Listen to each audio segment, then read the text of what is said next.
For basil pesto, we need 1 cup of basil leaves, 3 teaspoons Parmesan cheese, very important, 2 teaspoons pine nuts, or if you don't have pine nuts, walnuts are a great alternative, 1 or 1.5 pods of garlic, salt, and olive oil is used traditionally, but in our case today we are using yogurt for the healthier version.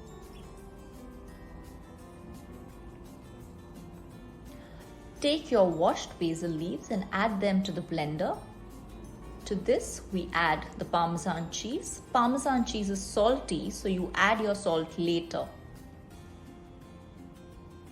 Add your pine nuts. If you don't have pine nuts, this is when you can add your walnuts. We're adding only 1 pod of garlic since it's a big one. Now for our healthier version, we're adding yogurt.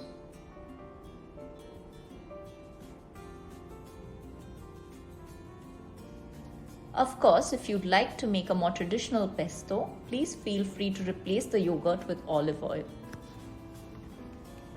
Grind all of these ingredients into a fine paste. This is the consistency you should aim for.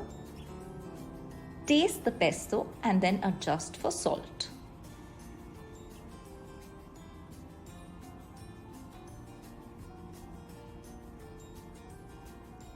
And voila, your pesto is ready.